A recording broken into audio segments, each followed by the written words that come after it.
నమస్తే అండి, నేను మీ doctor Monitha.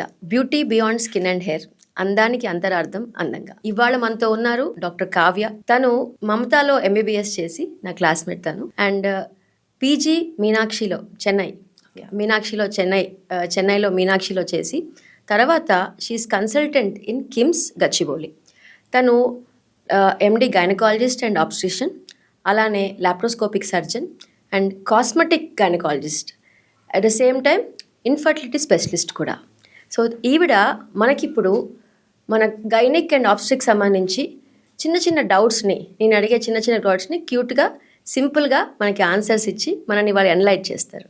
Welcome doctor Kavya. Hi ma'am. Hello. So nice to see you Kavya. Very happy. And మీ ప్రొఫెషన్లో మీరు టూ మచ్ రాకింగ్ అని విన్నా నేను. So nice.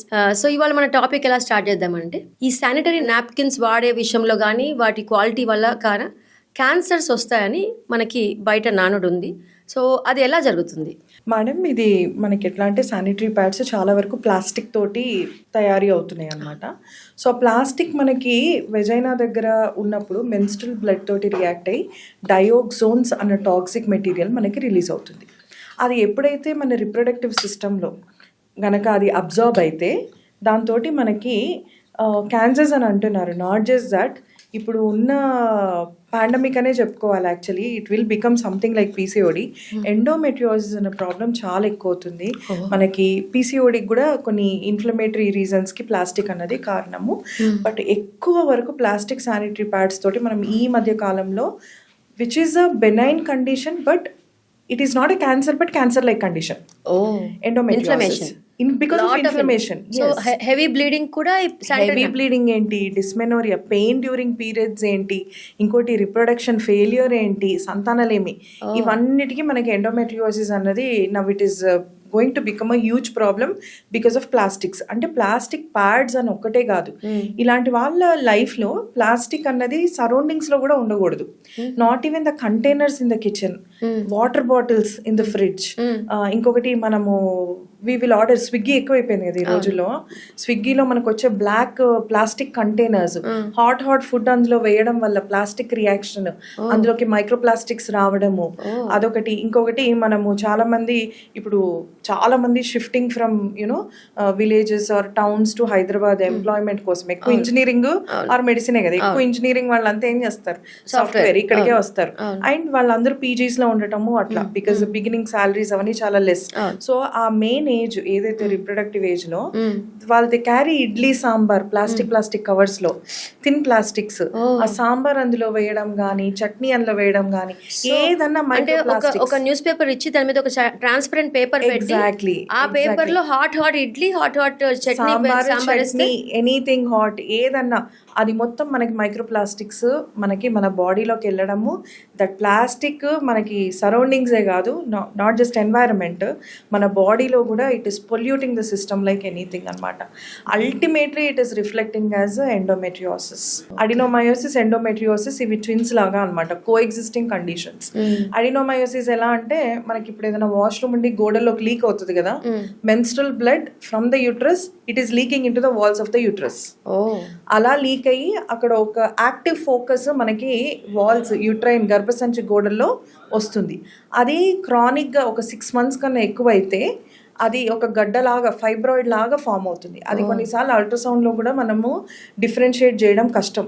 సో అలా ఉండి మళ్ళీ తర్వాత ట్యూబ్స్ ఉంటాయి కదా, యూట్రస్కి ట్యూబ్స్, ఆ ట్యూబ్స్లోంచి ఎండోమెట్రియం బయటికి వెళ్ళి పెరిటోనియం మొత్తము స్పిల్ అయిపోతుంది అనమాట.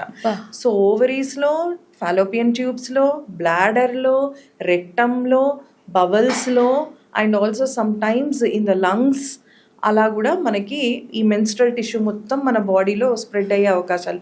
అండ్ ఎస్పెషల్లీ కొందరికి నార్మల్ డెలివరీ అయ్యాక ఎపిజియోటమీ వూండ్ కట్ చేస్తాం కదా, కింద కుట్లేస్తాం బేబీ డెలివరీ అయ్యాక, అందులో కూడా మెన్స్ట్రల్ ఈ ఎండోమెట్రియోసిస్ రావచ్చు. అంతేకాకుండా caesarean scar, skin, subcutaneous tissue, అక్కడ కూడా మనకి ఎండోమెట్రియోసిస్ ఫామ్ అవ్వచ్చు అనమాట, scar endometrioma. So this is spreading like cancer but it is not cancer. So cancer కన్నా ప్రమాదకరం చెప్పుకోవచ్చు ఎండోమెట్రియోసిస్ అనే కండిషన్. సో ఎస్పెషల్లీ నువ్వు చెప్తున్నట్టుగా అడాలసెంట్, అట్లీస్ట్ 15-16 years ఆడపిల్లల నుంచి స్టార్ట్ చేసి 25 years పిల్లలందరూ అలర్ట్, బీ అలర్ట్. ఈ మైక్రో ప్లాస్టిక్ ఒక పెనుభూతం లాగా మిమ్మల్ని తినేస్తోంది, మీ పీరియడ్స్ని బాగా ఎఫెక్ట్ చేస్తుంది. At the same time madam చెప్పినట్టుగా అసలు లైఫ్ మొత్తం అతలాకుతలం కదా కావ్య. ఇప్పుడు మేడం చెప్పిన కిడ్నీ ఫెయిల్యూర్ కూడా అవుతుంది. మైక్రో ప్లాస్టిక్ వల్ల కిడ్నీ ఫెయిల్యూర్. నేను ఎక్కడ ఫెయిల్యూర్ బికాస్ ఆఫ్ యూట్రస్ ఎలా అవుతుంది అంటే సేమ్ ఎండోమెట్రియోసిస్ ఎట్లయితే బ్లాడర్కి స్ప్రెడ్ అవుతుందో పక్కనున్న యూరేటర్స్కి కూడా స్ప్రెడ్ అవుతుంది. యూరేటర్స్కి స్ప్రెడ్ అయ్యి ఎప్పుడైతే ఆ టిష్యూ ఆ డిసీజ్ బ్లాక్ చేస్తుందో kidney failure can happen. There are cases మనం ఎక్కడైతే నెఫ్రెక్టమీ అంటే కిడ్నీ రిమూవల్ కూడా చేయాల్సిన అవసరము వచ్చింది because of endometriosis. Okay. So endometriosis cancer కాదు, క్యాన్సర్ కన్నా చాలా పెద్ద ప్రమాదకరమైన విషయము.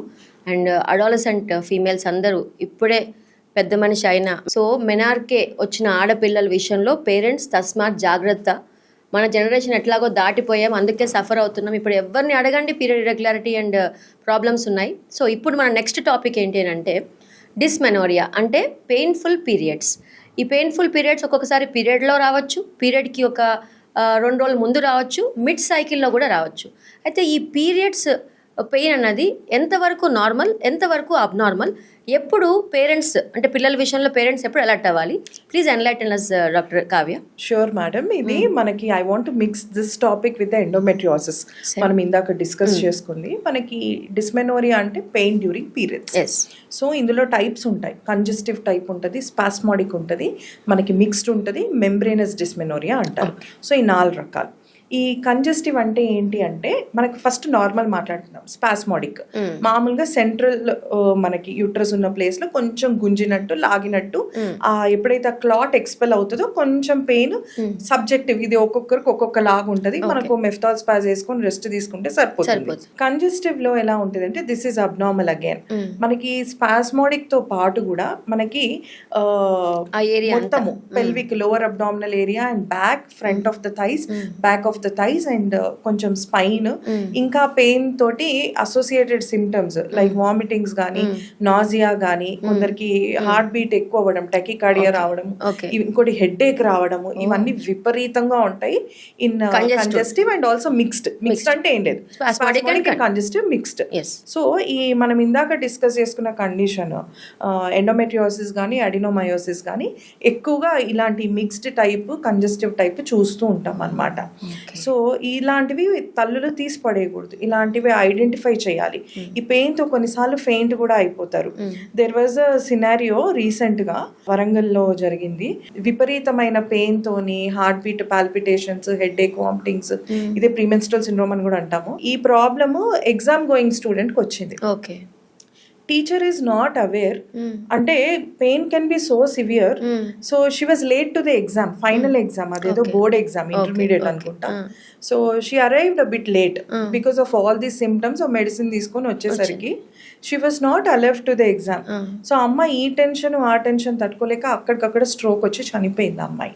So this can be that severe also. Dysmenorrhoea in few type A personalities వాళ్ళకి if there is coexisting anxiety అట్లాంటివి ఉన్నా every adrenaline spike will damage your endothelium. So ఇలాంటి ఎపిసోడ్స్ ఆ అమ్మాయికి ఎన్ని ఉంటే అమ్మాయికి సడన్ గా స్ట్రోక్ వచ్చి ఉంటుంది.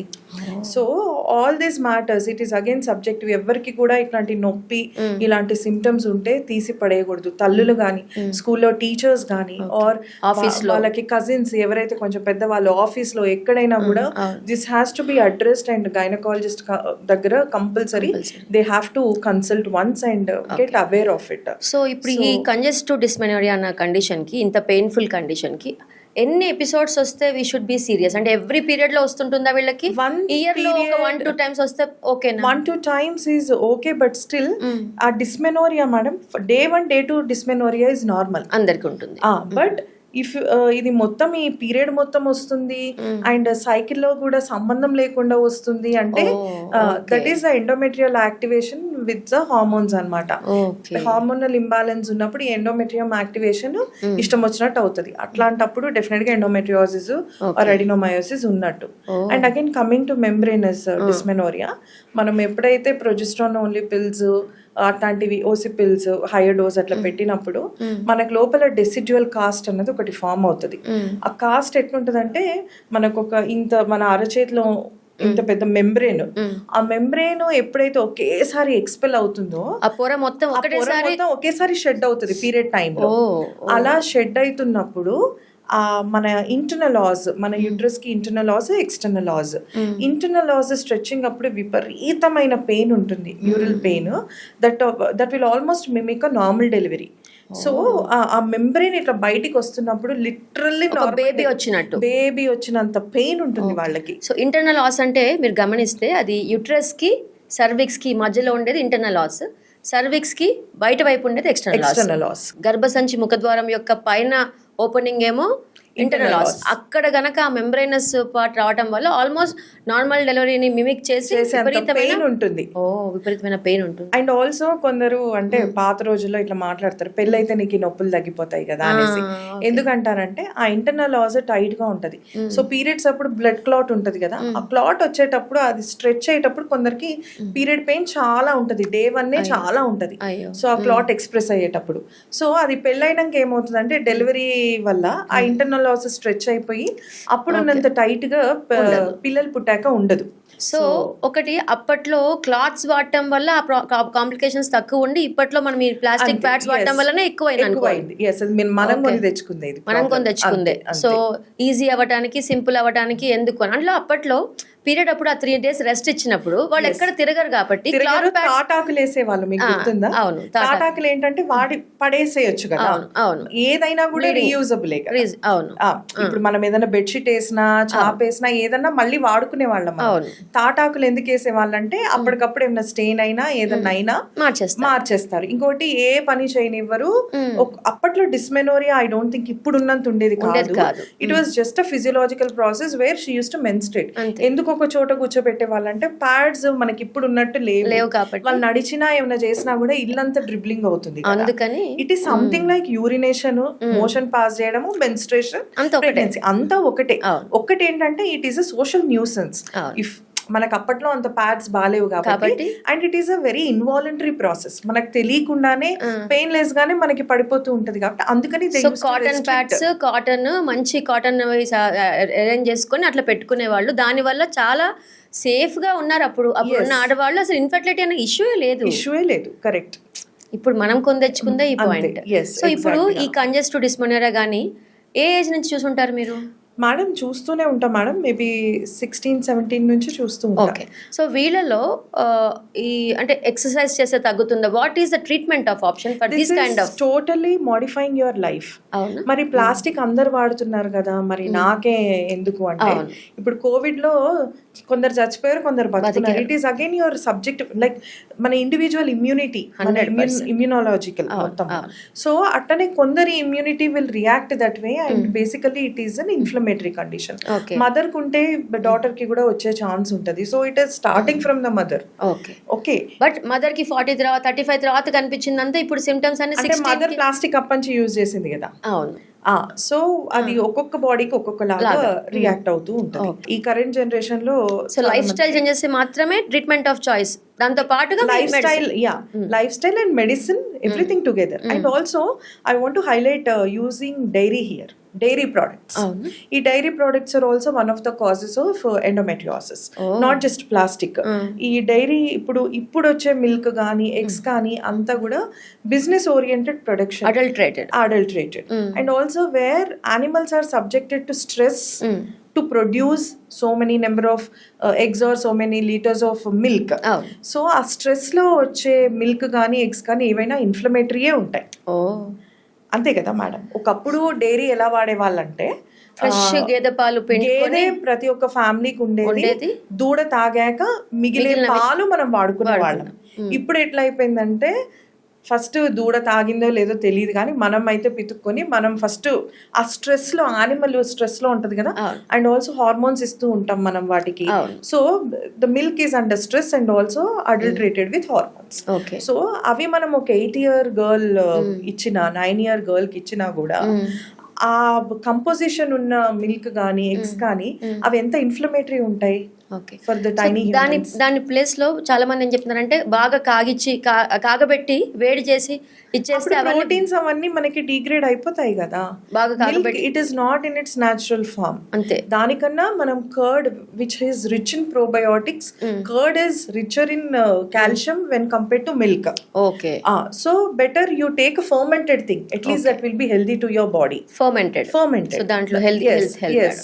సో అది మనకి బెటర్. అండ్ మిల్క్ కి substitute you can take almond milk.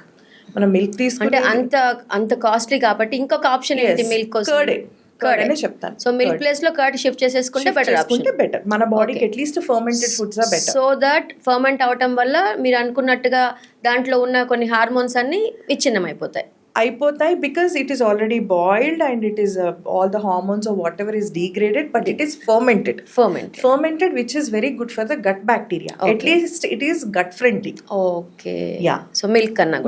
So ikkada dairy kuda chala important. ఈ డిస్మెనోరియా కండిషన్ వస్తుంటే కనుక ఇంకా న్యాచురల్ గా ఈ పెయిన్ వచ్చినప్పుడు ఎలాంటి జాగ్రత్తలు తీసుకోవచ్చు? మనకి ginger water helps a lot. Ginger water and rest madam.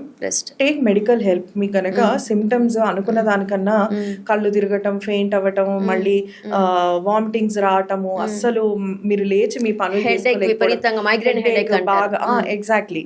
So వీటన్నిటికీ this is again part of premenstrual syndrome mixed with the dysmenorrhoea. So whenever you have premenstrual syndrome with superimposed dysmenorrhea, first thing you have to consult a gynecologist, regularize your periods, please exercise, sleep by 10 o'clock. 10 o'clock sleep is such a healthy habit. Andaru telusukovalsindi, because 10 to uninterrupted 8 hours of sleep. మనం ఏం 6 o'clock 6 వరకు ఆ sleep అన్నది it is boon to the society or human or animal or whatever it is. Because manaka cortisols, your body will come to zero. Your body mana cortisol gaani adrenaline gaani anni pakkaki ellipoyi mana body zero ki vachi mottamu repair ayi and you are again ready for the next day. So ee process lo manaki sleep lone hormones anni ekkuva release avutu untayi. Endukante ee healthy hormones stress influence undadu kabatti your body will actually naturally act in its own form. The sleep is very important. ఇప్పుడు diabetes కి కానీ మనకి heart డిసీజులు వేటికైనా కూడా మనకి sleep అన్నది it is best remedy. ఈ point చాలా చాలా మళ్ళీ స్ట్రెస్ చేస్తున్న పాయింట్ ఏంటంటే ఈ మధ్యన ఈ 12 ఇయర్స్ నుంచి 8th 9th 10th పిల్లలు రాత్రంతా కూర్చొని చదువుతూ ఉంటారు. That is silly. Very bad thing. నిద్రని కాంప్రమైజ్ చేసి మీరు ఏం చేసినా జీరో అని నేను మాత్రం 100% బాండ్ పేపర్ మీద రాసిస్తాను. నేను నా దగ్గర హెయిర్కి స్కిన్కి వస్తేనే నేను స్లీప్ అంట. ఇక రేపటి రోజున నువ్వు ఇన్ఫర్టిలిటీ, పిల్లల్ని కనలేవు, నీ పీరియడ్స్ బాగా తేడా అయిపోతాయి, నీ సిస్టమ్ మొత్తం అతలాకుతలం అవుతుంది అంటే కూడా మీరు స్లీప్ కాంప్రమైజ్ అవుతారా? మన లైఫ్లో స్లీప్ ఎంత ఇంపార్టెంట్, మనకి ఎందుకు ఆ 10 to 6 o'clock 8 hours sleep important అన్న విషయం మీరు ఇప్పటికి కూడా తెలుసుకోకపోతే, ఎస్పెషల్లీ యంగ్స్టర్స్, ఇంటర్మీడియట్ చదువుతున్న పిల్లల్ని నేను చూస్తున్నాను, చాలా హారబుల్ లైఫ్ స్టైల్. అండ్ రాత్రిపూట కూర్చొని కాఫీలు టీలు తాక్కుంటూ ఓవర్ నైట్ 2 దాకా 3 దాకా స్ట్రెస్ చేసి, అండ్ కొంతమంది చదువు కోసం కాకుండా వీడియో గేమ్స్ ఆడుకుంటూ, అట్లీస్ట్ పెళ్ళైన ఆడపిల్లలు ఇప్పుడు 20-22 years జాబ్ వచ్చేస్తుంది కదా, మార్నింగ్ అంతా job, evening video games, melatonin. So sleep disturbances ప్రతి డిసీజ్కి కారణం అని నేను చెప్పొచ్చు. Yes ma'am. అండ్ ఇక్కడ I also want to highlight, melatonin is the richest antioxidant available. మనం మెలటోనిన్నే మనం డిస్టర్బ్ చేసుకున్నప్పుడు మన body is totally under stress, inflammation, free radical injury. So మన యాంటీ ఆక్సిడెంట్ మన బాడీ సెల్ఫ్గా రిపేర్ చేసుకోవాలనుకుంటే స్లీప్, మెలటోనిన్ సెక్యూర్ చేసుకోవడం is very very important. 10 o'clock sleep వెళ్ళటము, 8 o'clock 6 o'clock లేవటం అన్నది make a rule. At least parents ఇప్పటికైనా కళ్ళు తెరవండి. మన జనరేషన్స్ మళ్ళీ వెళ్ళిపోయాయి, బట్ మీరు మాత్రము పిల్లల స్లీప్ ప్యాటర్న్ని అడ్జస్ట్ చేయండి, సెట్ చేయండి, సో దట్ వాళ్ళకి ఫ్యూచర్లో హెల్త్ ఇష్యూస్ రాకుండా చూసుకోండి. అన్నిటికీ మెడిసిన్స్, టెక్నాలజీ పెరిగింది కదా, అన్నిటికీ డిసీజెస్కి ట్రీట్మెంట్స్ ఉన్నాయి కదా అంటే సఫర్ అవుతామా? అవ్వకూడదు కదా. సఫర్ అవ్వకుండా ఉండటమే నీ చదువు యొక్క గ్రేట్నెస్. నువ్వు చదివింది, సంపాదించింది అల్టిమేట్లీ దేనికి పనికి రావాలి అని అంటే నిన్ను నువ్వు కాపాడుకోవటానికి. నిన్ను నువ్వు ఎట్లా కాపాడుకోవాలంటే ఇప్పుడు చెప్పే పాయింటే 3 పూట్ల తినటము, రాత్రి కొంచెం తక్కువ తినటము, మంచిగా 10 o'clock పడుకోవటము, ఓకే, పొద్దున 6 లేవటము, ఎక్సర్సైజ్ చేయటము, డీటాక్స్ చేసుకోవటము, మెడిటేషన్, ప్రాణాయామ ఇంక్లూడ్ చేసుకోవటం. ఎస్ ఇదే అండి పర్పస్ ఆఫ్ లైఫ్. ఏంటంటే ఈ 5 ఉండాలి లైఫ్లో. ఈ 5 ఉంటేనే మీ లైఫ్ ఫ్యూచర్లో చాలా హ్యాపీగా ఉంటుందని చెప్పడానికి ఈ పాయింట్ హైలైట్ చేస్తున్నాను. ఎండోమెట్రియోసిస్ మనం ఇందాక ప్లాస్టిక్ అనుకున్నాం, డైరీ అనుకున్నాం. ఇప్పుడు ఫ్యాన్సీ ఫుడ్స్, కేఎఫ్సి, మెక్డీ చూస్తున్నాం కదా, these are also causes of endometriosis. ఎట్లా అంటే ఈ చికెన్ కూడా మనకు అంతా అడల్టరేటెడ్ చికెన్ కేఎఫ్సీలో ఉండేది, కానీ ఈ మెయినీస్ ఇవన్నీ కూడా మనకి డైరీ నుంచి వచ్చినవే, అండ్ ఆల్సో ప్రిజర్వేటివ్స్ ఉన్నవే. So these are all inflammatory to the body. So ఈ అడల్టరేటెడ్ ఫుడ్, ఈ ఫ్యాన్సీ ఫుడ్స్ కి కూడా ట్రాప్ అవ్వకుండా మనము అలాంటి ఫుడ్ కూడా చాలా వరకు అవాయిడ్ చేస్తే డెఫినెట్ గా మనకి ఎండోమెట్రియోసిస్ కి through having a check to dairy, plastic, adulterated food and good lifestyle. ఈ జంక్ ఫుడ్ కి వస్తే ప్రిజర్వేటివ్స్ ఉన్న జంక్ ఫుడ్స్, ఇప్పుడు చిప్స్ ఉంటాయి, చాక్లెట్స్ ఉంటాయి, చాక్లెట్స్ పామ్ ఆయిల్ తో రిచ్ ఉన్న ఇవి ఉంటాయి, జంక్ ఉంటాయి. So how often this youngsters can take, especially నా ఎపిసోడ్ ఏంటంటే తల్లులు మారి పిల్లల్ని మార్చాలి. ఓకే, ఎస్పెషల్లీ ఆ 12 to 18 years ఆడపిల్లలు ఎవరైతే ఉన్నారో they are out of under nobody's control. Adolescent age deal చేయడం అదొక పెద్ద ఆర్ట్ అయితే, మళ్ళీ వాళ్ళ ఫుడ్ హ్యాబిట్స్, వాళ్ళ స్లీపింగ్ హ్యాబిట్స్ ని సెట్ చేయడం పేరెంట్స్ కి చాలా పెద్ద టాస్క్. సో ఈ దీంట్లో ఈ పిజ్జా, బర్గర్, దాంట్లో కూడా చీజ్ అండ్ బటర్ కూడా చాలా ఎక్కువ వాడతారు. హౌ మచ్ అది ఎంత వరకు మనకి చీజ్? ఇంకా మనము చీజ్ ఎంత ఓల్డ్ చీజ్ అయితే అంత బెటర్ మనకి. యా అండ్ ఈ చీజ్ కూడా మనకి చెడ్డా చీజ్ ఇట్లాంటివి కొన్ని బాగుంటాయి, అండ్ హోమ్ మేడ్ పిజ్జా అయితే బెటర్. బట్ టేస్ట్ రాదు, కానీ ఎప్పుడో ఒకసారి బయట తింటే ఒక టేస్ట్ చేసి వదిలేయండి అంతే. Don't get obsessed with it. Yes. If you want to eat Domino's or Pizza Hut, whatever it is, you taste and leave it. మిగిలిపోతుంది, అది వేస్ట్ చేయొద్దు అని కొందరు పేరెంట్స్ చెప్తూ ఉంటారు. అది వేస్ట్ అయినా పర్వాలే, మనము జువాలజీలో చదువుకున్నట్టు బ్యాక్టీరియా, ఫంగస్ ఏవోడు తింటాయి. మనము ఒంట్లో వేసుకొని మన body is not a trash bin. So ఇలాంటి హార్మ్ఫుల్ ఏమన్నా ఉన్నా కూడా అవి టేస్టీగా ఉంటాయి కాబట్టి టేస్ట్ అండ్ లీవ్ ఇట్. మన స్టమక్ ఎంత ఉంటుంది తెలుసా అండి? ఇంత ఉంటుంది. ఇంత సైజ్ స్టమక్కి మనం ఎంత తింటున్నామో మనం ఒకసారి ఆలోచించాల్సిన విషయం. యాక్టివిటీ. ఎస్, దీన్ని ఎంత స్ట్రెస్ చేసిన తర్వాత దాన్ని మళ్ళీ కరిగించుకోవాలి కదా. సో యాక్టివిటీ కూడా తగ్గిపోయింది. PCOS, ఓకే, PCOS, PCOD ఈ రెండు డిఫరెంట్ అని విన్నాను, అది నిజమేనా? నిజం మేడం. ఇప్పుడు ఇంకొకటి కూడా యాడ్ అయింది, PCOM, PCOD and PCOS. So మనకి PCOM ఏంటి అంటే స్కాన్లోనే చూసి చెప్తారు ఇది PCO అపియరెన్స్ ఉంది, ఒక్కొక్కరు ఒక్కొక్కలాగా ఇస్తారు. బట్ దానికి ఇప్పుడు ఒక స్టాండర్డ్ టర్మ్ PCOM అని ఇచ్చారు, పాలిసిస్టిక్ ఓవేరియన్ మార్ఫాలజీ. అంటే చూడటానికి మాత్రమే మనకు సిస్ట్లు ఉంటాయి, కానీ వాళ్ళకి ఇరెగ్యులర్ సైకిల్స్ కానీ లేకపోతే అదర్ సిమ్టమ్స్ లైక్ యూనో వాళ్ళకి హిర్సుటిజం కానీ లేకపోతే యాక్ని గానీ ఒబేసిటీ ఉండదు, నెక్ బ్లాక్నెస్ ఏమీ ఉండదు, పీరియడ్స్ కూడా ఇర్రెగ్యులర్ ఉండవు. సో ఆ జస్ట్ ఆ అపియరెన్స్ ని మనం డిసీజ్ అని మనం చెప్పలేము అనమాట. సో ఆ అపియరెన్స్ వచ్చినా కూడా యూ కెన్ రియాష్యూర్ పేషెంట్ ఇది జస్ట్ మార్ఫాలజీ, అంటే ఇన్ని నెంబర్ ఆఫ్ సైకిల్స్ యానోవులేషన్ అయినాయి అంతే, but your ovarian volumes are okay. So ఇది డిసీజ్ కింద రాదు, this is only a morphology. But in future this might turn into disease, you have to warn them. And PCOD లో it is polycystic ovarian disease where you have the 3 criteria, irregular cycles కానీ, amenorrhoea కానీ, hirsutism గానీ and obesity గానీ, ఇవన్నీ clinical గా ఉన్నప్పుడు disease అని చెప్తాను. అది PCOD. Yeah, it is just a disease and you can reverse it. PCOS ని కూడా రివర్స్ చేయొచ్చు, బట్ అందులో కొన్ని conditions like you know type 2 diabetes వస్తుంది, హైపర్ టెన్షన్ వస్తుంది, అబ్నార్మల్ లిపిడ్ ప్రొఫైల్స్ ఉంటాయి, హార్ట్ డిసీజ్ స్టార్ట్ అవుతుంది, early uterine cancers. I have seen infertility patients at the age of 25 years who are having uterine cancers because of unopposed PCOD, which is not treated. unopposed PC, దీని OS అంటాం. దీనే OS, PCOS. S అంటే syndrome, polycystic ovarian syndrome. So ఇందులో ఈ syndrome లో ఈ diabetes లు, hypertension లు, hair loss, alopecia, that is female pattern alopecia and also central obesity, lemon on stick appearance. కాళ్ళు చేతులు సన్నగా ఉంటాయి బట్ పొట్ట మాత్రము పెద్దగా ఉంటుంది.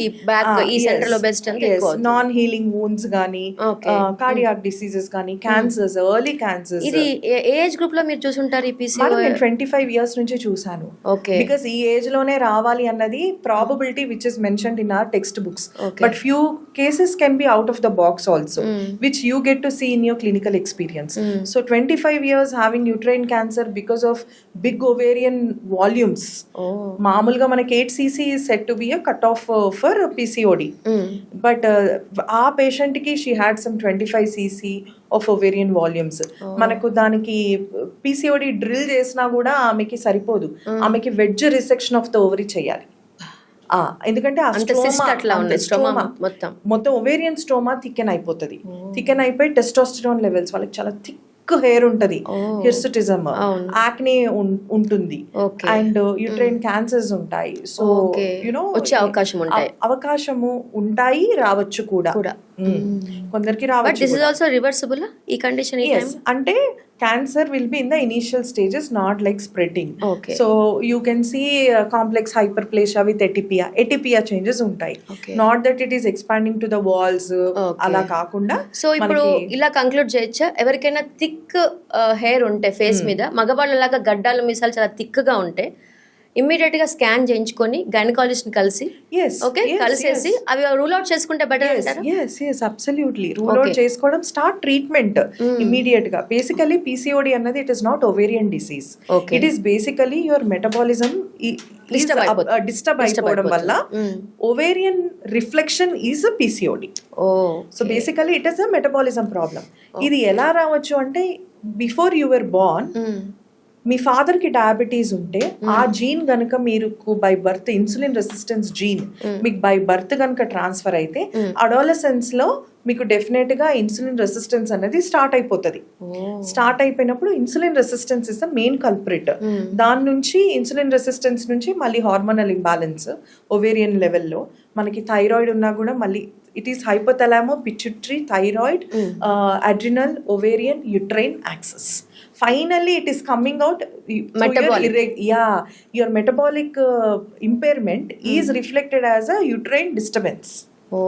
సో ఎప్పుడు కానీ స్కిన్ కానీ హెయిర్ కానీ పీరియడ్స్ కానీ these are a reflection that something is wrong in your body. So PCOM భయపడాల్సిన అవసరం లేదు, అబ్జర్వేషన్ లో పెట్టుకొని లైఫ్ స్టైల్ చేంజెస్ చేసుకుంటే సరిపోతుంది.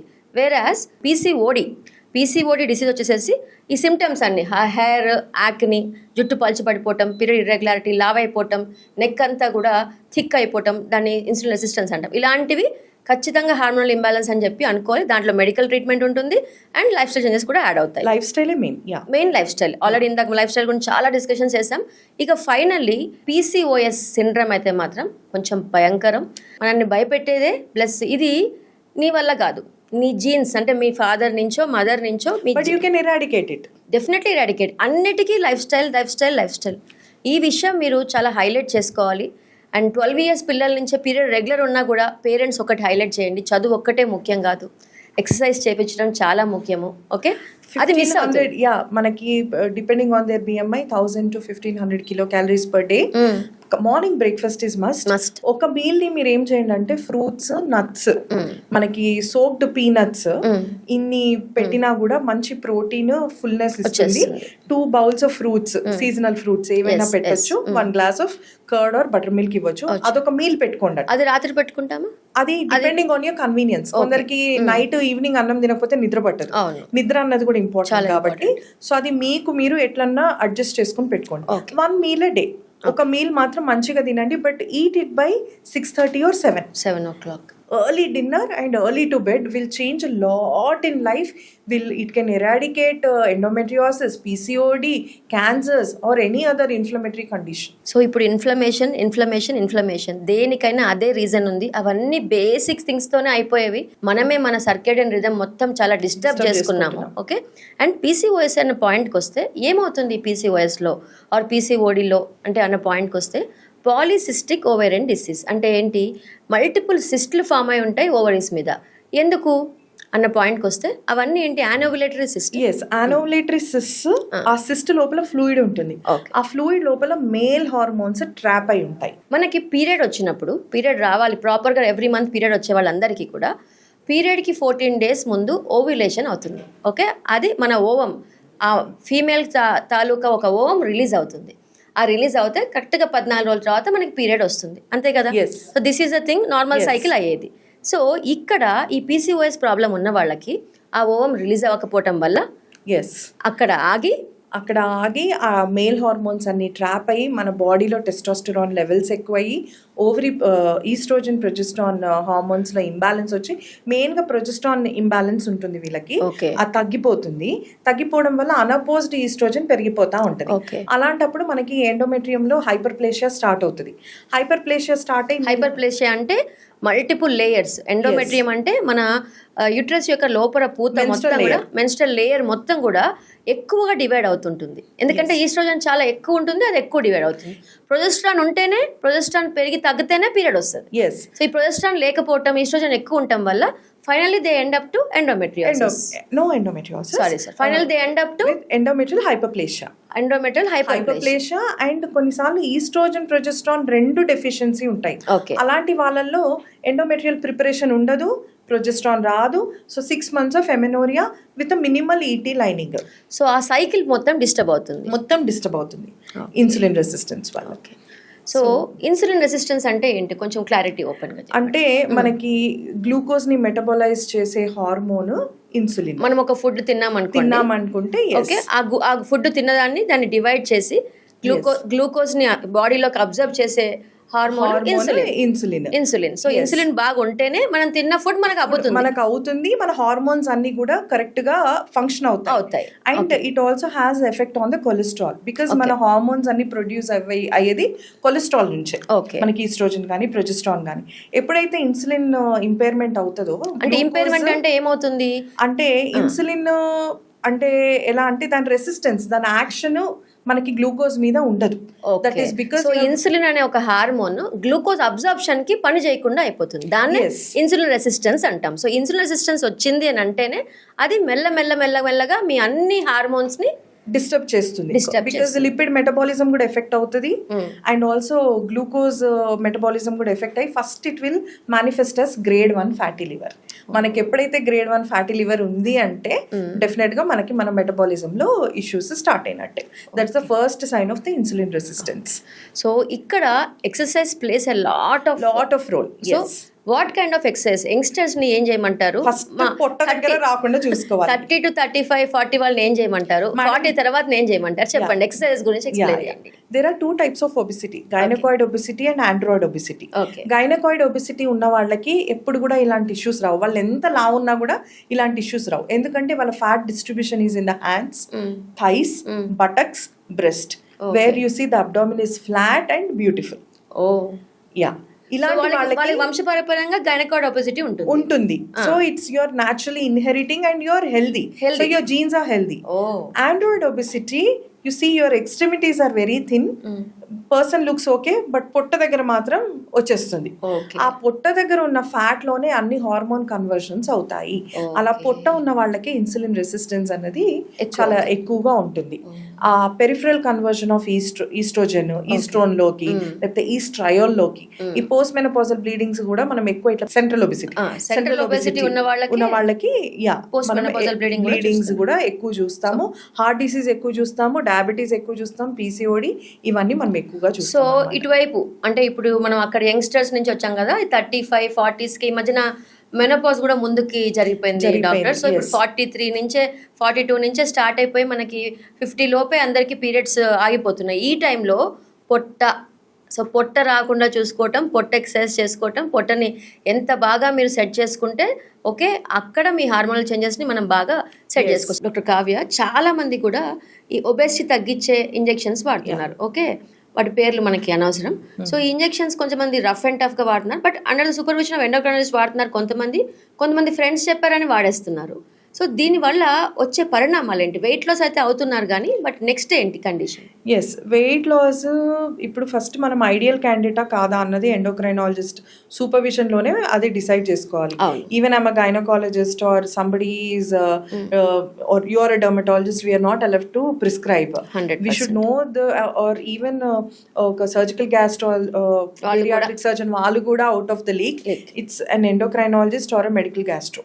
They have to decide whether the candidate is ideal or not, అది డిసైడ్ చేసుకోవాలి. ఇంకొకటి, ఇది మనకి రిజల్ట్ కూడా it is a short term. Once you stop it again you are back to your weight. And ఈ ప్రాసెస్లో ఇప్పుడు అప్కమింగ్ సైడ్ ఎఫెక్ట్స్ ఏంటంటే, కొందరికి ఇర్రివర్సిబుల్ గ్యాస్ట్రిక్ మొటిలిటీ అన్నది ఉంటుంది. అది రావచ్చు. Either it can be increased peristalsis, increased bowel peristalsis అయితే you will have continuous loose stools అలా అవ్వచ్చు. లేకపోతే కొందరికి మొటిలిటీ తగ్గితే ఎప్పుడు కాన్స్టిపేటెడ్ గా ఉండొచ్చు, that problem. And depression and suicidal tendencies.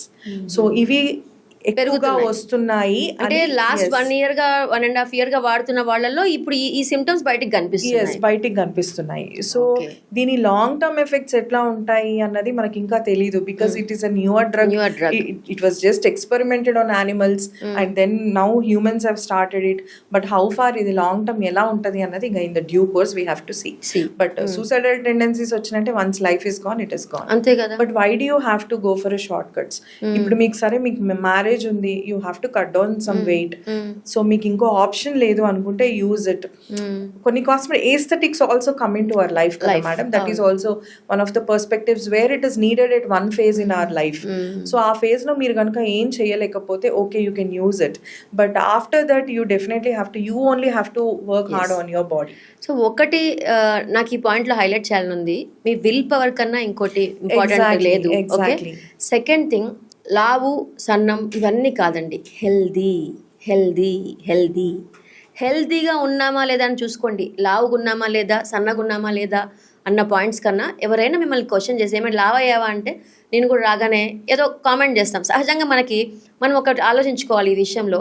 Especially నా ఛానల్ రెగ్యులర్గా చూసే వాళ్ళందరూ కూడా ఓకే, బాడీ షేమింగ్ తగ్గించుకుందాం, రాగానే లావయ్యావా, బక్కగయ్యావా ఇలాంటి మాటలు నిజంగా నేను కూడా తగ్గించుకోవాలి, మీరు కూడా తగ్గించుకోండి. తర్వాత ఎలా ఉన్నా నేను హెల్దీగా ఉన్నాను, ఎవరైనా వచ్చి నన్ను అడిగితే కదా నేను ఇప్పుడు లావు గురించో సన్నం గురించో చూడట్లేదండి, నేను హెల్దీగా ఉన్నాను లేదా చూసుకుంటున్నాను.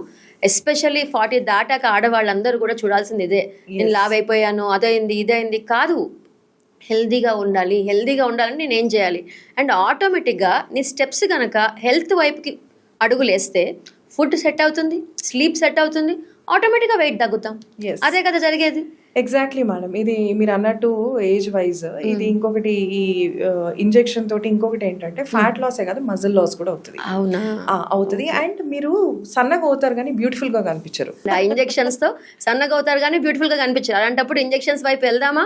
మన విల్ పవర్తో ఒక 2-3 నెలలు. ఎందుకంటే నేను చాలా మందిని చూస్తున్నాను, రోజుకు ఒక 10,000 స్టెప్స్ వేస్తున్నా డాక్టర్, 2 meals గట్టిగా తీసుకుంటున్నా, 4th meal 3rd meal 7 o'clock అలా క్లోజ్ చేశాను, ఒక మంత్లో 2 kgs తగ్గాను. అలా ఓవర్ పీరియడ్ ఆఫ్ 5 monthsలో నేను 10 kgs తగ్గాను doctor. Healthy way of losing weight అదే. ఎంత ఏమన్నా మాట్లాడినివ్వండి, healthy weight of losing weight అదే. Consistency and determination. అండ్ ఒకటి జనాలు అర్థం చేసుకోరు, it took long time for them to put on weight, అది గమనించుకోరు. బట్ వెయిట్ లాస్ మాత్రం తొందరగా అయిపోవాలి అని చూస్తారు. So that is the reason they search for the short cuts. దానికన్నా కన్సిస్టెంట్ హెల్దీ వెయిట్ లాస్ అన్నది ప్లాన్ చేసుకుని లాంగ్ టర్మ్ గోల్ గన్గా సెట్ చేసుకుంటే డెఫినెట్గా, పోనీ మీరు తగ్గినా కూడా నేను 6 monthsలో నేను తగ్గిపోయానంటే మళ్ళీ నువ్వు నెక్స్ట్ 6 months నువ్వు అంతే కన్సిస్టెంట్గా ఉంటేనే నువ్వు maintenance is an issue again. ఏదైనా అంతే. Maintenance is key point. జుట్టు రావడం పెద్ద విషయం కాదు, దాన్ని మెయింటైన్ చేసుకోవడం పెద్ద విషయం. వెయిట్ లాస్ అవ్వడం పెద్ద విషయం కాదు, దాన్ని మెయింటైన్ చేసుకోవడం విషయం. ఆ మెయింటెనెన్స్ అంతే ఓన్లీ డిసిప్లిన్ లోనే ఉంటుంది అనిపిస్తుంది. Exactly. Motivation is overrated, discipline is underrated. So discipline is very important than motivation. Yes, discipline ఉండాలి అంతే. నేను ఇవాళ 2 meals తింటా, 3rd meal తగ్గిస్తానన్న పాయింట్ అనుకోవటమే. అండ్ స్ట్రెస్ బాడీ ఎంత స్ట్రెస్కి గురి చేస్తే ప్రాబ్లం అంత ఎక్కువ అవుతుంది. Focus on your health is wealth అని అంత ఈజీగా చెప్పలేదు. ఆరోగ్యమే మహాభాగ్యం, అందరికీ అదే చెప్తా. ఎస్పెషల్లీ నా స్కిన్ అండ్ హెయిర్కి వచ్చేసరికి అవి ఫస్ట్ ఎఫెక్ట్ అయ్యేవి. And that is a reflection of your internal health. అది reflection of your internal health. Hair పోతుంది, మొహం పాడవుతోంది, మొహంలో పింపుల్స్ వస్తున్నాయి, అవన్నీ కూడా డల్ అయిపోతుంది స్కిన్ అంటే నువ్వు ఇంటర్నల్గా హెల్త్ని బాగా చూసుకోవట్లేదు అనే విషయం. ఆడపిల్లలందరికీ ఇదే పరంగా చెప్తున్నాను. 20 to 30 మధ్యలో ఉన్న ఆడపిల్లలు చాలా కేర్లెస్గా ఉంటున్నారు హెల్త్ విషయంలో.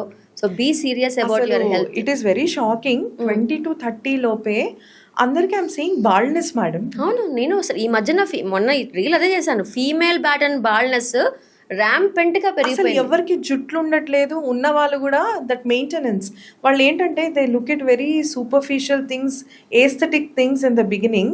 ఆ హెయిర్ కట్లు, ఓపెన్ హెయిర్, బాగా కనిపించాలనే ఒక పిచ్చితో సగం మంది హెల్త్ ని పాడు చేసుకుంటున్నారు. Exactly. Be serious about your health. తర్వాత మీరు ఫేస్ చేసే సిచ్యువేషన్స్ ఎలా ఉంటాయంటే ఇర్రివర్సిబుల్గా ఉంటాయండి. పేరెంట్స్ని మళ్ళీ అలర్ట్ చేస్తున్నా, 10 years నుంచి ఆడపిల్లల్ని మగపిల్లల్ని మీరు అంటే ఈ పాయింట్ హైలైట్ చేద్దాం అనుకున్నా ఇన్ ఛానల్ ఎస్పెషల్లీ. మీరు ఏం చేస్తున్నారంటే పిల్లల్ని 7th 8th క్లాసెస్ నుంచే ఐఐటి అని నీట్ అని ఓకే పిల్లలకి ఎలాంటి స్పోర్ట్స్ లేని స్కూల్స్లో జాయిన్ చేసి, గ్రౌండ్స్ లేని స్కూల్స్లో జాయిన్ చేసి, నేను ఆ మిస్టేక్ చేశాను. But I made sure that మళ్ళీ నా డాటర్ ఈవినింగ్ స్కూల్ నుంచి వచ్చాక letter do exercise, letter do something, sport పెట్టాల్సిందే పిల్లలకి. స్పోర్ట్స్ మిస్ అయితే ఆ మెయిన్ ఏజ్లో పిల్లలు ఎంత మంచి ర్యాంకులు తెచ్చుకోండి, ఎంత బాగుండండి, ఫుడ్ డిసిప్లైన్, స్లీప్ డిసిప్లైన్ మొత్తం డిస్టర్బ్ అవుతుందనండి. చదువు ఒకటే ముఖ్యం కాదు, వాళ్ళని అది ప్రెజరైజ్ చేయొద్దు, హెల్త్ ముఖ్యము. ఈ విషయం మళ్ళీ మళ్ళీ అదే హైలైట్ చేస్తున్నా, ఎస్పెషలీ ఫర్ పేరెంట్స్. కావ్య, ఇది చాలా పెద్ద పర్సనల్ క్వశ్చన్. సో పెరిమెనోపాజ్ ఏజ్లోకి వచ్చేసాను నేనైతే చెప్పాలంటే ఓపెన్గా. సో ఈ ఏజ్లో అంటే 40-42 దాటిన తర్వాత అసలు బాడీ చాలా చాలా వేరంటేర్, అంటే you will feel your age. అసలు ఎంత మైండ్లో యంగ్ ఉన్నా కూడా అది ట్రాన్సిషన్ ఫేజా ఏం ఫేజో, దీనికి ఒక బాడీకి ఛాలెంజే. ఎస్పెషల్లీ నేను నవ్వుకునే విషయం ఏంటంటే, ఒక సినిమా ఉంది మలయాళంలో, స్టార్ అని ఒక మూవీ ఉంది. నేను, నా డాటర్, మా అత్తగారు ఆ సినిమా చూస్తుంటే ఎంత ఇంట్రెస్టింగ్గా సినిమా జరిగిందంటే, అదొక దెయ్యం సినిమా లాగా మనకి చూపించారు. అంతే. అది చివరికి ఆ అమ్మాయి పెరిమెనోపాజ్లో ఉంది, డిప్రెషన్లో ఉంది, అందుకని ఇలా బిహేవ్ చేస్తుంది అని చెప్పి అది ఎండ్ చేశారు. నిజంగా పెరిమెనోపాజల్ ఫేజ్ 45 నుంచి 50 ఏజ్ వాళ్ళందరూ కూడా ఇంట్లో మాత్రం ఒక పిక్చర్ చూపిస్తున్నారు. ఎంత ఇమోషనల్ చేంజెస్, ఎంత మెంటల్గా ఎంత లో ఉంటున్నారో. అప్పుడప్పుడు హై, అప్పుడప్పుడు లో, బాడీ ఏమో అతలాకుతలం అవుతుంది, వీక్ అవుతుంది, తొందరగా నిద్రపోవాలనిపిస్తుంది, అప్పటి హుషారు ఉండట్లేదు, నీరసం వస్తుంది, ఏడుపు వస్తుంది, హెయిర్ ఫాల్ విపరీతంగా అవుతుంది. సో ఈ పెరిమెనోపాజ్ అనే ఒక భయానక భూతం లాంటి ఫేజ్ని ఎలా ఫేస్ చేయాలి, మీ నుంచి ఎలాంటి హెల్ప్ నేను తీసుకోవచ్చు? ఫస్ట్ మీరు అంటే హౌ యూ సెట్ మీరు ఒక మూవీ చూసాను అండ్ యు ఆర్ కనెక్టెడ్, కొంచెం దానికి కనెక్ట్ అయ్యారు. అది it is again subjective madam. And if you are under stress, మీరు జాబ్ వైజ్ కానీ ఏదో రకంగా, if you are highly ambitious women and you are under stress అనుకున్నప్పుడు perimenopause is a bigger challenge. Okay, yeah. So or if it is a simple housewife అనుకుంటే she will just come up with, ఆమెకు అంత stress ఏమి ఉండదు కాబట్టి నాకు ఇట్లా అవుతుంది అట్లా అవుతుంది అని చెప్తుంది. యువర్ బాడీ ఇక్కడ ఏంటంటే మైండ్గా మెంటల్గా నేను ఎంత యంగ్ ఉన్నా ఎగ్జిక్యూషన్లో, ఫిజికల్ ఎగ్జిక్యూషన్లో మీకు ప్రాబ్లం ఉంది అని చెప్తున్నాను.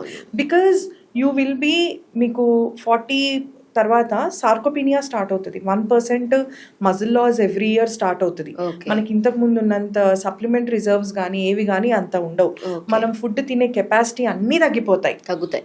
So this is the phase where you have to embrace it and you accept. Embrace అంటే ఎస్, నేను ఈ ఫేజ్ లోకి వచ్చా, నేను యాక్సెప్ట్ చేయాలి, దాన్ని కౌగిలించుకోవాలి. సో దీనికి నేను ఏమి ఇస్తే ఇది నాతో కాంప్లిమెంట్ అవుతుంది అన్నది చూసుకోవాలి. ఫస్ట్ ఈ మిడ్ లైఫ్ క్రైసిస్ అన్నది మనకి అన్ని రకాలుగా తగ్గిపోతుంది. 20 years లో ఉన్నంత హుషారు కానీ, మనకు హార్మోనల్ హెల్త్ కానీ, అది యునో టు ఇంప్రెస్ అదర్స్ అన్నది, partners whatever it comes down, not just in females madam, even in men also after 40 andropause will start. వాళ్ళు అది ఓన్లీ విమెన్ లో హైలైట్ అవుతుంది, but I actually want to put out even in men it will come down. పాపం మనమే అనుకుంటున్నాము, వాళ్ళు కూడా effect అవుతున్నారు, వాళ్ళు చెప్పుకోరు, మనం చెప్పుకుంటాము అంతే. అండ్ ఎక్స్ప్రెషన్, మీకు ఇలా ఎక్స్ప్రెస్ చేయడమే half of the problem is gone. Because once you express you will search for the solution. So this is the part, అంటే ఇట్లా ఉందంటే ఇదంతా పెరిమెనోపాజల్ సిమ్టమ్స్ అని తెలుసుకుని అప్పుడు యాక్సెప్ట్ చేస్తే ఓకే ఇది ఇంతే, నాకేం పెద్ద జబ్బు లేదు, సహజంగా ఏజ్ లో నాకేమైనా క్యాన్సర్ వచ్చిందా, నాకేమైనా అవన్నీ ఎక్కువ అయిపోతా ఉంటాయి, బ్యాక్ ఎక్ వస్తుంటే. చాలా మంది బ్రెస్ట్ లో కొంచెం ఒక రకమైన టింగ్లింగ్ సెన్సేషన్ లాగా, పెయిన్ లాగా ఉంటుంది. అమ్మ నాకు ఇది వస్తుందా, 40 తర్వాత వీఆర్ ప్రోన్ కదా, every year master health checkup చేయించుకోవడం, this is important Important, again. చాలా. And all this you feel is because your estrogen is coming down, your progesterone is coming down.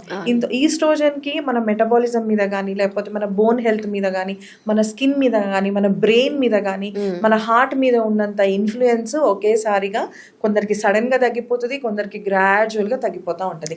4 అడుగులు వేస్తే మనకు ఆయాసం కూడా స్టార్ట్ అవుతా ఉంటది. ఈ ఈస్ట్రోజన్ థర్మోజెనిక్, అంటే హైపోథలామస్ లెవెల్లో మనకి FSH ఎక్కువ అయిపోతా ఉంటది, LH తక్కువ అయిపోతుంది. దాంతో మనకి ఫీడ్బ్యాక్ మెకానిజం, ఈస్ట్రోజన్ ప్రొజెస్ట్రాన్ కూడా తగ్గిపోవడం, మళ్ళీ నెగిటివ్ ఫీడ్బ్యాక్ రావడం, మళ్ళీ FSH పెరిగిపోవడం. సో ఇదంతా మనకి బేసిక్ గా మెనోపాజ్ లో ఉండే పెరిమెనోపాజ్ అండ్ మెనోపాజ్ లో ఉండే basic physiology. So estrogen influence ఇన్నిటి మీద ఉంటుంది కాబట్టి మనకి కొంచెం కార్డియోవాస్కులర్ గా కూడా కొంచెం ఆయాసం వచ్చినట్టు, మనకి మజిల్ స్ట్రెంగ్త్ కూడా తగ్గిపోవడం. సో అందుకే ఈ ఏజ్ లో మీరు ఎంత వాకింగ్ చేసినా కూడా, walking will only burn your calories, but మీరు నిజంగా స్ట్రాంగ్ గా ఇంతకు ముందులాగా ఉండాలనుకుంటే strength training, pilates, these are very so important. Strength training, pilates, అంతకుముందు డాక్టర్ రవికాంత్ గారు కూడా ఇదే పాయింట్ హైలైట్ చేశారు. స్ట్రెంగ్త్ ట్రైనింగ్ అండ్ పిలాటిస్ చాలా చాలా చాలా important. Ladies focus on the strength training. Only walking, jogging, కార్డియోనో కాదు, స్ట్రెంగ్త్ ట్రైనింగ్ చాలా ఒకప్పుడు లేడీస్ కి ఇది ఉండేది కదా, ఎందుకంటే బిందెలు ఎత్తి పెట్టుకొని ఇంటికి వెళ్ళి నింపుకునే వాళ్ళు. అప్పుడు మనకి ఇదంతా ఉండేది కదా. That is strength training. కూర్చొని బట్టలు ఉతికి తీసి జాడించి ఆరించే వాళ్ళు. That is also strength training. None of them use to have big tummy or పొట్ట, రోగాలు ఎవరు రోజు వంగే ఉంటాం అండ్ కింద కమోట్ లో కూర్చొని బాత్రూమ్ కి వెళ్తాం. సో ఇవన్నీ ఎక్సర్సైజెస్ మనకి. ఇప్పుడు అంతా స్మార్ట్ లైఫ్ అయిపోయింది. You just press a button, washing machine will run, AC will run, everything will go on. So మనము అనలైజ్ చేసుకోవాలి. ఒకప్పుడు వాళ్ళు ఎక్కువ ఇంత అన్నం తిన్నా కూడా వాళ్ళకి అంతా అరిగిపోయేది. మనకి ఇప్పుడు మనం కార్బ్స్ తగ్గించుకోవాలి. మన ప్లేట్ లో కూడా మనం ప్రోటీన్ ఎక్కువ తీసుకుంటే మజిల్ కి మనకి వెళ్తుంది. సో కార్బ్స్ తగ్గించుకోండి, గుడ్ ఫ్యాట్స్ ఎక్కువ తీసుకోండి. So cholesterol, good cholesterol is also, అన్ని ఫ్యాట్ సాల్యుబుల్ వైటమిన్స్ అన్ని అందులోనే, ADEK. సో మనకి vitamin D is also very important, but its conversion is important depending on the sunlight. So God is giving something for free in our life is vitamin D, and vitamin D is basic for the hormone production along with the cholesterol. So vitamin D deficiency వల్ల anovulatory cycles కూడా అవుతాయి, PCOD ఇవన్నీ కూడా దాని నుంచి వచ్చే problems ఉంటాయి. So vitamin D is very important. Magnesium is very important, and your strength training is మీరు strength training అంటే జిమ్ కి వెళ్ళి ఖర్చు పెట్టిన అవసరం, ఇంట్లో బిందెలు ఎత్తండి కావాలంటే, బట్టలు మీరే ఉతకండి, ఆరేయండి, ఏదో చేయండి, ఇల్లు పని మీరే చేసుకుంటూ ఇంక్లూడ్ చేసుకోండి. సో దట్ ఇట్స్ యోగా ఎంత వరకు హెల్ప్ అవుతుంది? Yoga is to synchronize your sympathetic and parasympathetic and coming your that ఏమంటారు ఆ స్ట్రెస్ లెవెల్స్ జీరో తీసుకురావడానికి, and it will increase the flexibility. Okay, body flexibility. And eventually you do along with sattvic food and everything, it will help you in the long run. చాలా and మీకు thoughts, మనం తినే food నుంచి కూడా మన thoughts అన్ని start అవుతాయి. You take sattvic food, you cut off all the stress, you keep meditating, but that's not gonna give us money and everything. So మనం రెండు చేయాలి. మనం ఇన్నర్ ఇంజనీరింగ్ మన సద్గురులో కూడా చూస్తే, because I have been there. So నేను ఆర్ట్ ఆఫ్ లివింగ్ కదా. సో వాట్ ఎవర్ మనం whatever we choose, how to include that part in our modern life, దాన్ని మనం కొంచెము సింక్రనైజ్ చేసుకొని మన లైఫ్ ని స్మూత్ గా తీసుకెళ్తూ ఉంటే మనకి ఎటువంటి ప్రాబ్లమ్స్ రావు. కొన్ని ఇన్ఎవిటబుల్ గా రావచ్చు, కొన్ని ఫెమిలియర్ గా మనకి క్యాన్సర్స్ ఇన్ని చేసినా వచ్చిందంటే ఇక మన కర్మ అనుభవించాల్సిందే. కానీ తెలిసి మాత్రం మనం హెల్త్ ని పాడు చేసుకోదని చెప్పడానికే ఇవాళ ఈ వీడియో చేశాను. అయితే ఇంకొక పాయింట్ హైలైట్ చేయాలి. ఈ ఈస్ట్రోజన్ తగ్గిపోతుంటుంది కదా ఈ ఏజ్ లో, ఈస్ట్రోజన్ రిచ్ ఫుడ్ ఏంటి? ఫైటో ఈస్ట్రోజన్స్ మేడం, మనకి శనగలు కానీ, మనకి ఫ్లాక్ సీడ్స్ లో కూడా కొంచెము రావడం ఎక్కువ శనగల్లో ఉంటాయి. And soya chunks meal makers అంటాం కదా, సోయా చంక్స్, అందులో ఈ ఫ్లాక్స్ లో మనకి కొంచెం అది, అండ్ ఆల్సో ఒమేగా 3 కూడా ఉంటాయి. సో ఒమేగా 3 కూడా మనకి 40+ నుంచి మనకు అవసరం. Magnesium will make a huge difference. అంటే పడుకునేటప్పుడే వేసుకోవాలి. మెగ్నీషియం గ్లైసిన్, ఇందులో మెగ్నీషియం లో రకరకాల ఉంటాయి. So magnesium glycine is the component which is important. దాంతో D3 కూడా వస్తుంది మనకి.